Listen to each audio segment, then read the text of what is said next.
Today, the notion would probably be laughable, but in 1922, John Philip Sousa was dead serious when he contributed to a newspaper article titled Sousaphone Seen as Possible Substitute for Upright Tuba, which suggested using the enormous circular shoulder-borne bass in orchestras and other professional ensembles.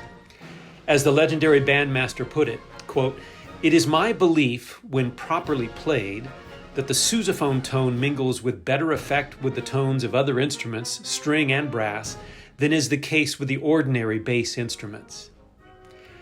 By that time, Sousa had an impressive battery of 5 Conn sousaphones in his touring concert band, an ensemble that was enjoying its 31st year of bringing great music to the people. However, the celebrated March King did not launch his band with a sousaphone, for that massive instrument did not exist in 1892. Rather, he began with a few of those standard upright tubas and quickly but reluctantly added a large helicon bass played by an unusually tall German immigrant, which set the stage for the creation of the sousaphone. But now we're getting ahead of ourselves. The story of the sousaphone in Sousa's incredible band, as Paul Byerly rightly dubbed that unrivaled troupe, can be traced through 9 milestones that appear along a path that includes monsters, giants, an intruder, and more than one sudden death. Milestone number 1, Sousa tolerates the helicon.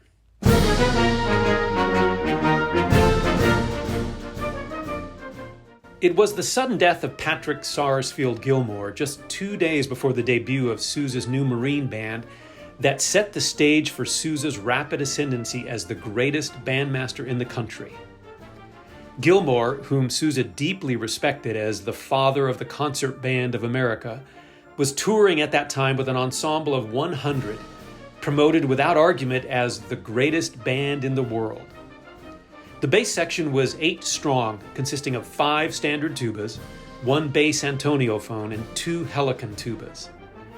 The larger of the 2 helicons, a double B-flat bass monster built by F. Sudra and imported by Lion and Healy under the trade name Henry Gunkel of Paris, was played by Hermann Conrad, a recent immigrant from West Prussia, who was recruited by Gilmore out of Detroit, Michigan in mid-1888. Conrad was a mere 21 years old when Gilmore came calling, but he was a towering figure, standing somewhere around 6.5 feet tall.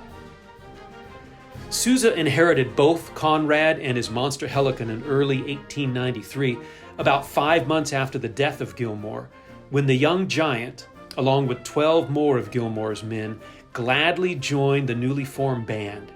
4 others had done so before Gilmore died, with all 17 discerning that Sousa's star was on the rise.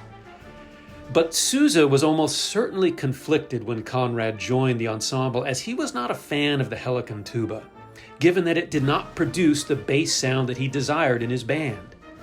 As he remarked years later, he said, "I disliked it for concert work because the tone would shoot ahead and be too violent." The bandmaster's desire for a particular bass sound had long since caused him to employ standard tubas over a string contrabass in his ensemble. Here's what he wrote. He said, "I do not care for the use of a string contrabass in a military band.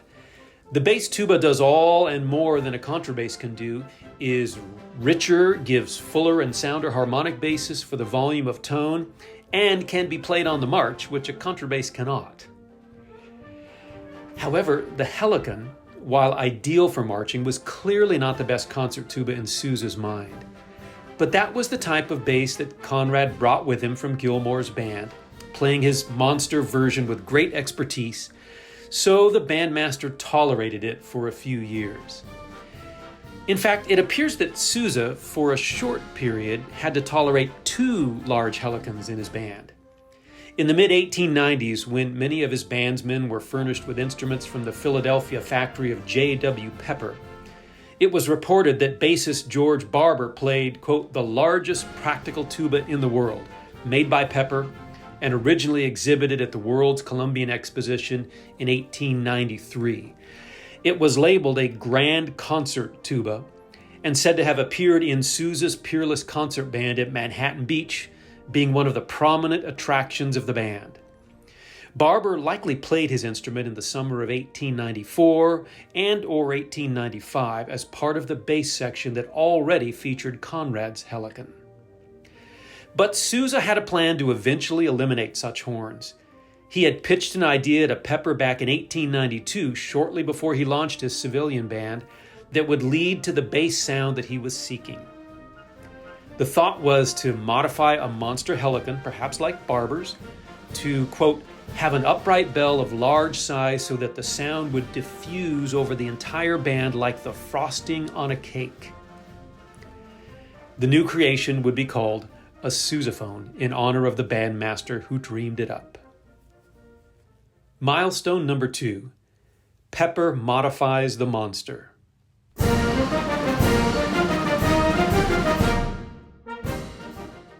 Here is Sousa's own account of the horn's origin, shared with a reporter in 1922. The sousaphone received its name through a suggestion made by me to J.W. Pepper, the instrument manufacturer of Philadelphia, fully 30-odd years ago. At that time, the United States Marine Band of Washington, D.C., of which I was conductor, used a double B-flat bass tuba of circular form known as a helicon. It was all right enough for street parade work, but its tone was apt to shoot ahead too prominently and explosively to suit me for concert performances, and so I spoke to Mr. Pepper relative to constructing a bass instrument in which the bell would turn upwards and be adjustable to be used for concert purposes. He built one, and grateful to me for the suggestion, called it a sousaphone. It took over 3 years for Pepper to create this instrument, but it finally made news by way of a published letter from Conrad to Pepper in late 1895 while Sousa's band was performing at the St. Louis Exposition. The letter said, "The sousaphone has become the talk of the town and gains in reputation daily. It is well in tune and has a wonderful carrying power." In Pepper's full-page announcement of the new instrument, which we cannot date with certainty, he affirmed that, quote, "It is an original idea of Sousa's, and he considers it the best method and only correct way of obtaining the full tonal quality of the helicon double B-flat bass in band." In other words, the bandmaster finally had the preferred centerpiece for his bass section, a modified 3-valve helicon with a beautifully engraved 24-inch diameter upright bell and an overall weight of almost 25 pounds. While it is unclear whether this new instrument went on tour with Sousa in the year that it was created, 1895, Conrad definitely played the Pepper sousaphone on the band's 90-day cross-country tour of early 1896. Performing 142 concerts in 89 different cities, both Sousa and his strange new horn were a big hit. Here is one account from Helena, Montana on February 11, 1896. The finale was a selection of Sousa's own in which a clever medley of popular airs was made into the form of a valuable lesson for those who know not what all the instruments in a great band were made for. It was quaint conceit expressed in the name, "The Band Came Back." A player of a double B-flat helicon trooper who was 6 feet 5 inches tall and who was then not as large as his instrument was one of the features of the final part that attracted attention. His instrument is known to the profession now as a sousaphone. At this point, we would expect a steady stream of references to Pepper's sousaphone in Sousa's band, but curiously, there appear to be none after this tour. The prototype seems to have quietly disappeared, and Pepper never built another sousaphone. Milestone number 3. Conn improves the design.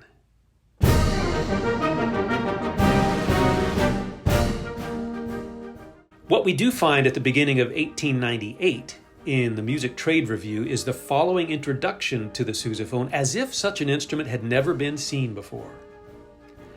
In honor of John Philip Sousa, the great bandmaster, C.G. Conn has made a new circular double B-flat bass, which he has entitled the Sousaphone. It will be a feature of Sousa's band during the forthcoming European tour. We may say, by the way, that all the members of Sousa's band have recently been supplied with handsome silver-plated instruments from the Conn factory. At some point in the 2 years following the creation of Pepper's sousaphone, Sousa shifted his instrumental allegiance to Conn, who was already working with other well-known bandmasters in creating huge bass horns. By early 1897, Conn had built for T.P. Brooke and his Chicago Marine Band what was claimed to be the largest brass instrument ever used in this country, where the bell is 32 inches in diameter, quite large enough to take in an ordinary man. That same year, Conn created an impractically massive helicon for Frederick Innes. This tuba was also claimed to be the largest horn ever made, reportedly weighing 63 pounds, yikes, and having 3 piston valves and a bell 33 inches in diameter. The interesting question for our purposes is whether Conn's work on these 2 giant tubas had anything to do with him building a new and improved sousaphone for Sousa. We simply do not know. But whether Sousa requested it or Conn took the initiative, by late 1897, Conn's young craftsman who worked on the big horns, Ted Pounder, had fashioned a beautiful double B-flat 4-valve wonder monster sousaphone with a bell diameter of 26 inches and a weight of 33 pounds, and it won the hearts of both Sousa and Conrad. And in 1949, after 55 years at his craft, Pounder shared that his biggest thrill was working with the March King on the sousaphone. The bandmaster stuck with Conn's sousaphones from that point on, and Conrad declared that the new horn was the most perfect instrument I ever played on, going on to boast that the tone is rich, round, and full, especially the low register, and best of all, in good tune. While Conn was surely pleased with his prototype, having proudly emblazoned the word Sousa on the bell, he did not agree with Conrad that it was perfect. Within a year, he had Pounder rework the valve cluster, creating a second version for Sousa, and by 1903, Conn had him tinker with the design yet again, creating a third version of his majestic 4-valve sousaphone, a model that remained virtually unchanged from that point on, listed as the 36K by 1921.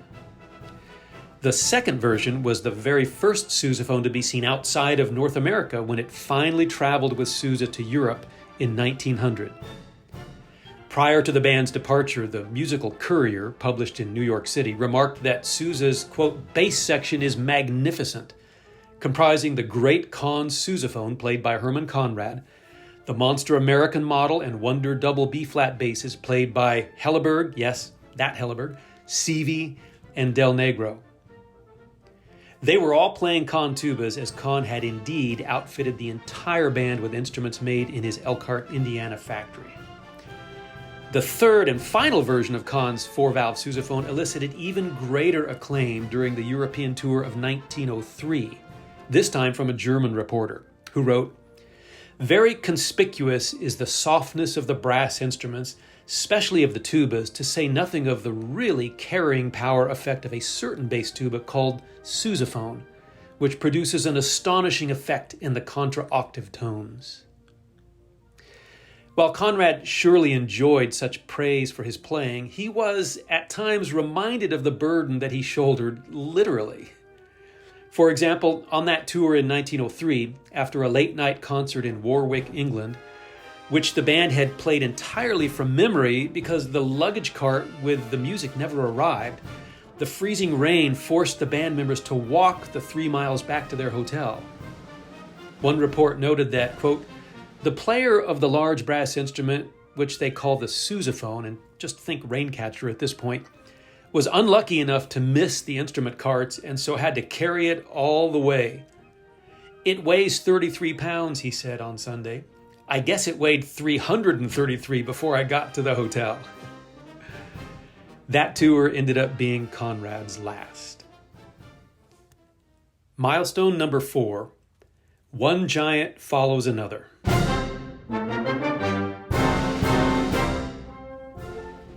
After 11 years with Sousa, averaging 264 days on the road and 526 concerts each year, yes, you heard that right, Herman Conrad, that giant nearly 7 feet tall, was ready to exit the whirlwind of touring.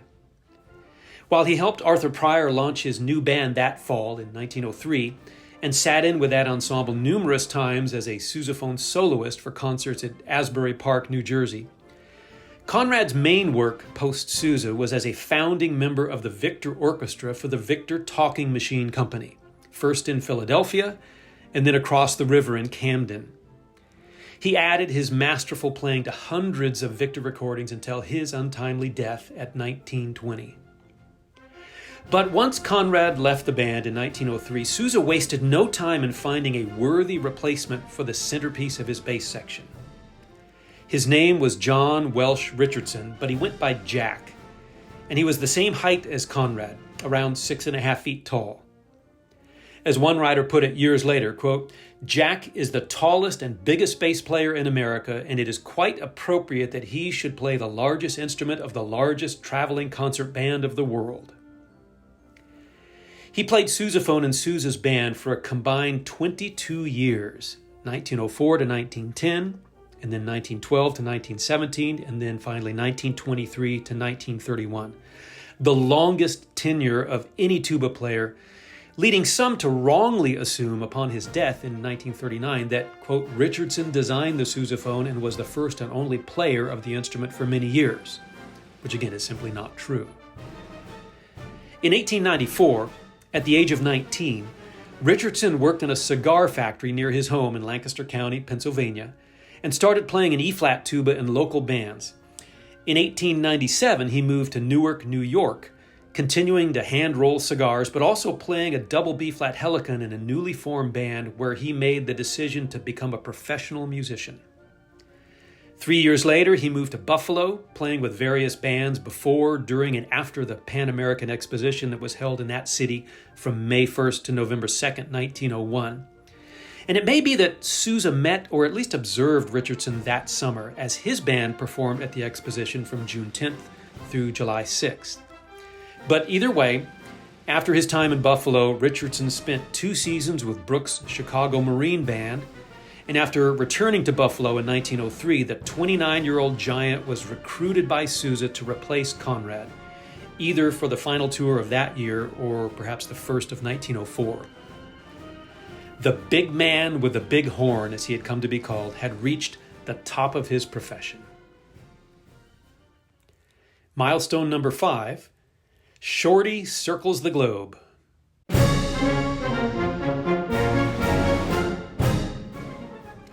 Almost 7 years after Richardson joined Sousa's band, the world-renowned bandmaster finalized all of the arrangements for the greatest and longest tour ever attempted by a first-class musical aggregation.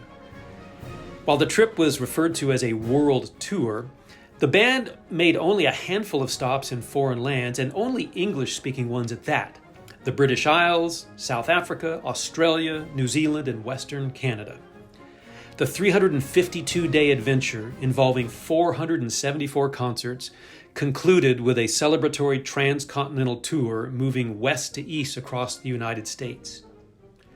Herbert Clark, Sousa's longtime cornet soloist, summed up the trip this way, quote, "This world's tour was an opportunity for each one of us that only happens once in a lifetime, and we all came home in the best of health with an experience that will never be forgotten." Richardson, however, was not part of that experience. Why did Sousa's star bass player choose not to go? We can only speculate. As many as 18 of the band's regulars decided not to go, perhaps due to the length and potential danger of the tour, and remember, this was 1911. Further, only 3 of the 56 band members were allowed to bring their wives on the journey, and Richardson was married. Finally, the departure date was not ideal. It was Christmas Eve, 1910. But whatever the reason, Sousa's towering tubist opted to remain in New York City that year, playing on recordings for the U.S. Phonograph Company. With his iconic sousaphone post now vacant, Sousa recruited New York City theater bassist Arthur Griswold, who appears to have been single, to fill in for the tour. Griswold was called Shorty by fellow band members, perhaps because he was only 6 feet 2 inches tall, not quite as imposing as either Conrad or Richardson. He was also a bit of a character by all accounts. For example, only 3 weeks into the tour, saxophonist Albert Connect noted in his diary that, quote, Ed Clark, our manager, held over our salaries, giving for his reason that some of the men were playing dice. We will shortly have a Sunday school band here, although it will be a hard proposition for Clark with men like Griswold and others to reform. And as the tour was drawing to a close, clarinetist Edmund Wall wrote a poem about the whole band titled Around the World with Sousa, a memento of the tour, and in it he said this about their playful peer. Here's Griswold, best as Shorty known, who plays the giant sousaphone. A very nimble wit has he, and always full of repartee.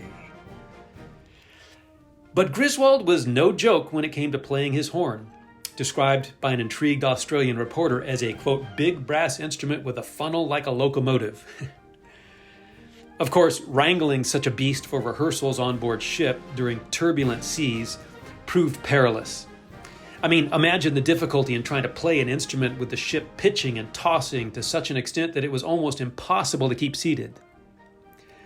On land, however, Griswold's playing was solid. As one British critic noted, Sousa's fairest of the fair, a march with a Wagnerian torrent, was finely played. This was a veritable triumph for the brass instrumentalist, and the huge sousaphone, a massive instrument invented by Mr. Sousa, was brought into full play, as it was in the extra, The Stars and Stripes. Ultimately, Shorty's time with the band was, well, short. He was the first to circle the globe with a sousaphone, but at the end of the tour, he went back to theater work in New York City. When Sousa regrouped for his 1912 tour, which launched on August 16th, Richardson was back at his post. Milestone number 6, adding a second sousaphone.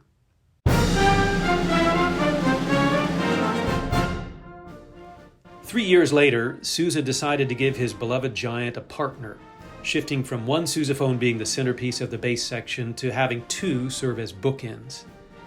What prompted the addition is not known, but it may have been the availability of an impressive young musician named John Conn, born to a Native American mother and a German immigrant father. Conn was, as early as 1909, considered one of the greatest living tuba soloists. For the 1915 Panama Pacific International Exposition in San Francisco, 33-year-old Conn joined Sousa's band, wielding a smaller 3-valve Conn double B-flat sousaphone, a horn similar to the one he used during his recent stints with Krill's band. Sold by Conn from at least 1902 and given the model number 34K by 1921, this more nimble sousaphone with a weight of 20 pounds, although the weight is listed as 25.5 pounds in 1924, and a 22-inch diameter upright bell, was marketed by Conn in 1913 with Sousa in mind. Conn wrote this: an instrument of stately proportions, great depth of tone, originally designed for the center of the bass section of Sousa's band, more modernly adopted by bands that aspire to the high standard of perfection that Sousa's famous organization has set. While Sousa was not the first to employ two sousaphones in a concert band, he arguably had the most talented and certainly the most striking pair in Richardson and Conn. Conn, however, left the band later that year, allowing Oscar Cott to take his place on the second bighorn, and Richardson left in early 1918, heading to the backwoods of Ontario to join the Anglo-Canadian Leather Company band, which had just hired Sousa's star cornetist Herbert Clark as bandmaster.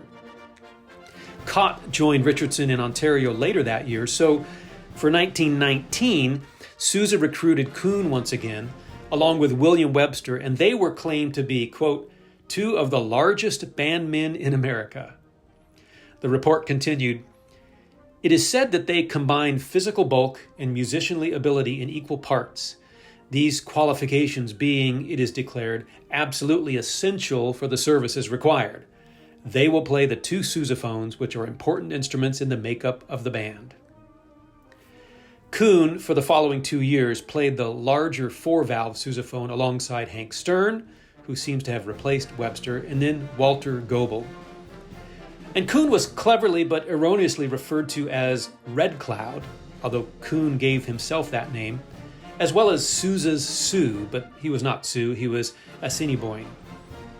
At the end of his time with the band, following the 1920 tour, Conn remained one of the very finest living performers upon his instrument. Milestone number 7, going with all sousaphones.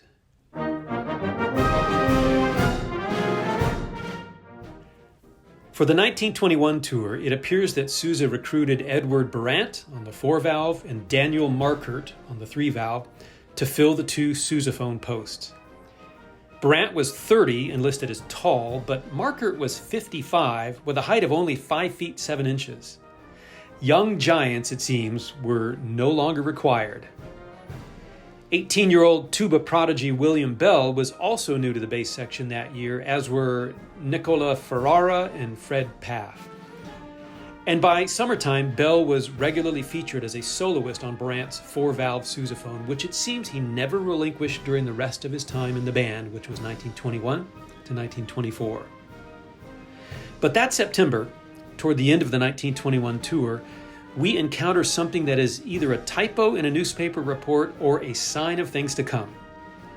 In describing a thoroughly delightful Sousa number titled Showing Off Before Company, which briefly highlights each of the instruments of the ensemble, the article states that the performance featured, quote, 5 of the ponderous-looking sousaphones peculiar to the band in the famous basso profundo drinking song, melodious but in sentiment something of a shock to prohibition nerves.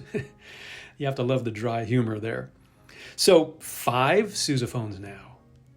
Indeed, it appears that Sousa had already formed what we clearly see in the 1921-22 tour, which is a bass section that consisted of all sousaphones, something that he maintained for the final decade of the band's existence. What prompted this conspicuous move is not clear, but it may have had something to do with that tour celebrating the 25th anniversary of the March King's most famous march. Pre-tour publicity mentioned the anniversary and boasted of the largest band in the world, nearly 100 of the finest musicians in America, which ended up being closer to 75, where one could hear the melody of the Stars and Stripes Forever played by the famous front line of 12 cornets, 6 trumpets, 8 trombones, 6 piccolos, 6 sousaphones, and 4 drums. So 6 sousaphones now. Milestone number 8, the sousaphone crisis of 1921 to 1922.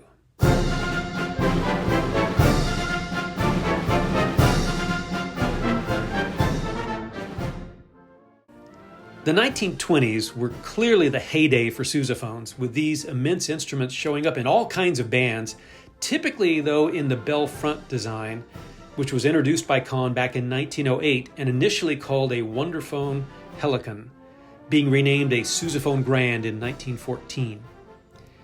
As a result of the rising popularity of this model, instrument companies struggled to keep up with the barrage of orders.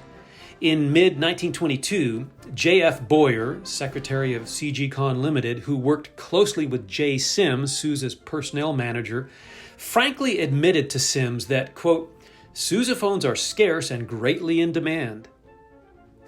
Sousa felt the birth pangs of this scarcity 8 months earlier as he launched his 1921-22 tour.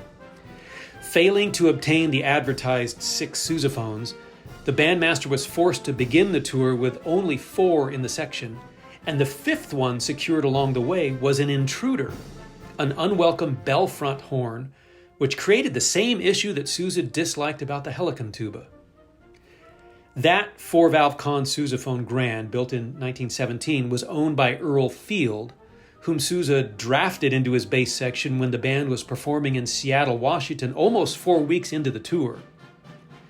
Field, who was 39 and 6 feet 4 inches tall, had been playing that sousaphone in the Seattle Symphony Orchestra for the previous 2 years, and he now played it in Sousa's band for the remainder of that tour.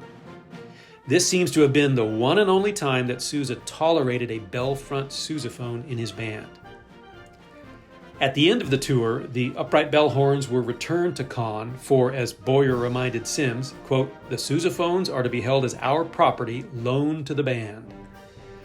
But this allowed Sousa to request enough bell-up sousaphones to be ready for his 1922 tour, including a second large 4-valve horn, which Boyer explained would be built, quote, "as a duplicate of the old large sousaphone you sent us for repair."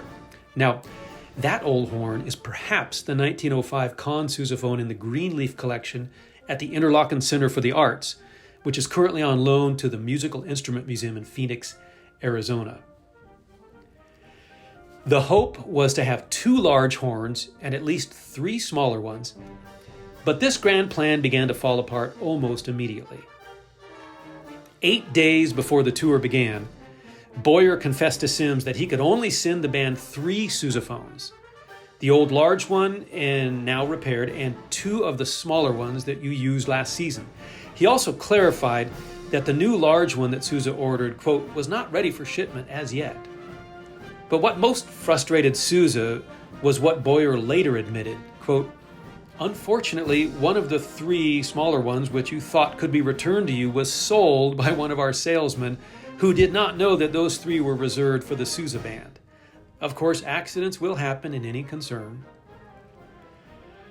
On the day the tour launched, Boyer sent this short, half-hearted apology to Harry Askin, Susan's general manager, quote, "We are sorry that you feel upset about the matter."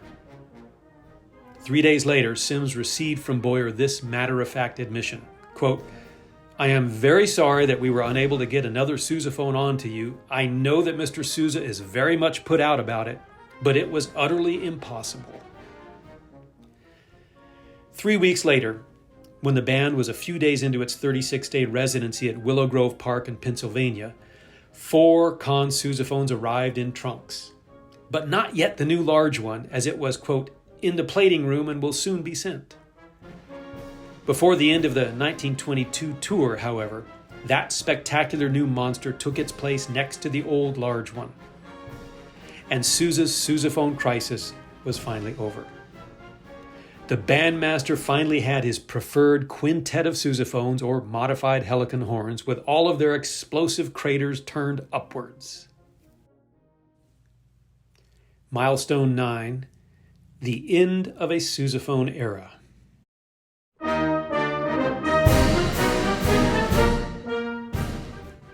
Richardson returned to Sousa's band in 1923, at which time he could be seen playing the new 4-valve sousaphone with its slightly larger diameter bell, while Bell continued to play the old 4-valve horn, which was reportedly a bit lighter and more resonant in tone than the new one.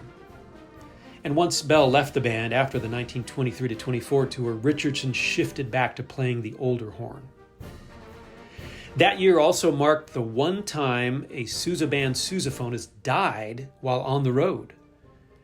Just 5 days into the 1923-24 tour, after finally finding a place to sleep that sweltering summer evening, 35-year-old Fred Grabner of Minneapolis, Minnesota, a, quote, "skilled performer on the tuba, one of the largest instruments in the band, dropped dead." The report explained that, quote, "there was not sufficient hotel accommodations for members of the band, and the musicians were scurrying around for boarding places. It is believed Grabner, in the intense heat, overexerted himself." James Romero, with whom Richardson played up in Ontario, was summoned from Canada to take Grabner's place, joining the band in Willow Grove a month later. For the following 8 years, until Sousa's own sudden death in early 1932, the bandmaster's sousaphone section varied in size from as many as 6 players to as few as 3. But their horns always had upright bells, even though Conn ceased production on that outdated design in 1926. As it was reported 8 years after Sousa's passing, quote, "the modern bell front model sousaphone was not constructed prior to 1908. Sousa, however, steadfastly clung to the original upright bell, whether from musical judgment or from pure sentiment is not known.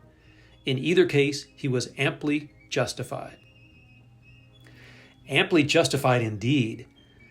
Never again would the bass section of a world-class musical ensemble sound or look quite as impressive as Sousa's beloved sousaphones. Postscript: the Sousaphone Men of Sousa.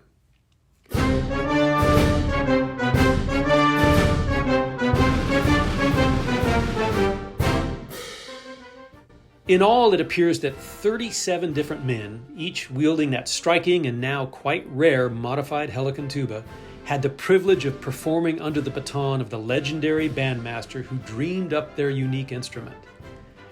While at least one person has drawn attention to this exclusive fraternity in past years, there has yet to be put forth a complete list of all of its members. That is, until now.